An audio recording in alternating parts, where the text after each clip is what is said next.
Hi, this is Derek with another review for HorrorNerds.com, and this time we're going to be reviewing the movie Abraham Lincoln Vampire Hunter. Abraham Lincoln Vampire Hunter came out in June of 2012. It is an American action fantasy horror film based on the 2010 novel by Seth Grahame-Smith.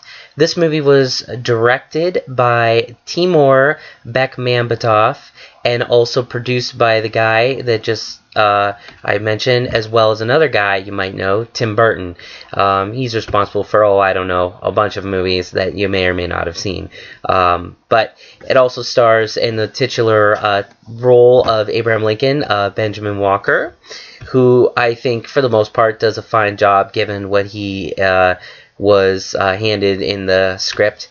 But for me, this movie works and it doesn't. I mean, it's Abraham Lincoln Vampire Hunter. I mean, right there you can expect a lot of campiness, a lot of, you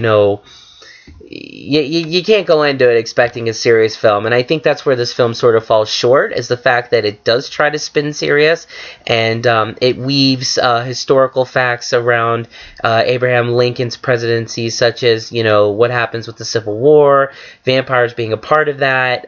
That's where that isn't historical, but they try to tie it in, and also, of course, we see him all the way up to, going to the theater and ultimately his death in the last moments of the film.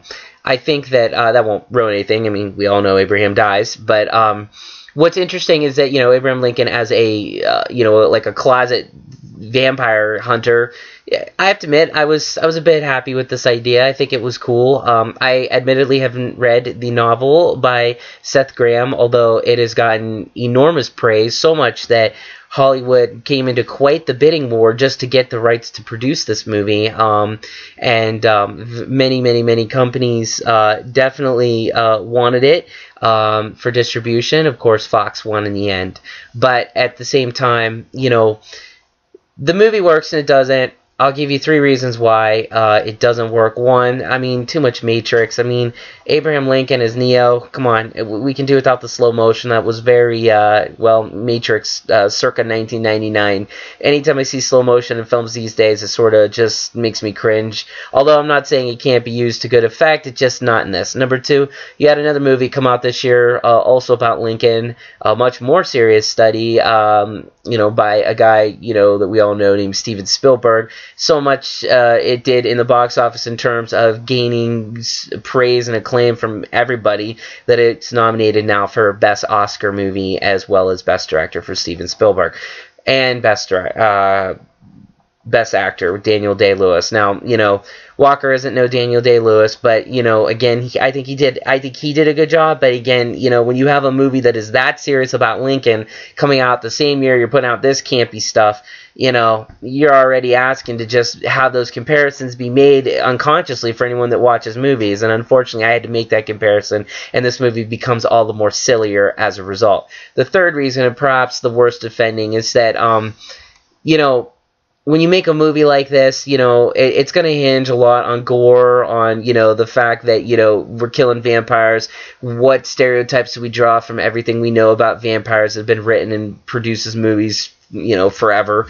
But it doesn't. It doesn't carve out its own unique niche. That's what the biggest problem I had with this film was.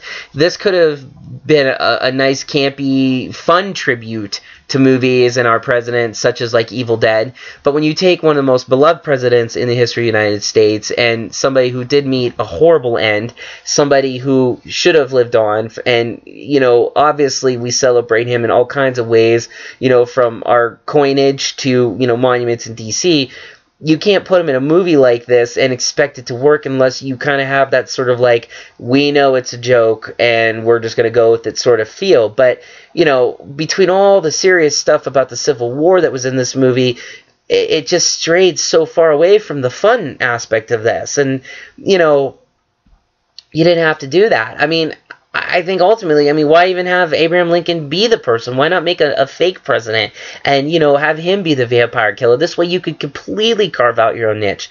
But they didn't. And of course, there's a lot of anachronisms in terms of things in the movie that shouldn't be there. And they did a good job, but then at the same time they didn't for those reasons. But it just didn't feel like its own movie. You're taking a famous character in history, you're taking a very famous idea in history with vampires, you're mixing in things that don't even go with the lore, such as like the whole silver concept. I mean, geez, guys, save it for the werewolves. It just, what were you trying to do here? It just felt like the writers of this were amping it up and straying from what I understand very, very far from the book.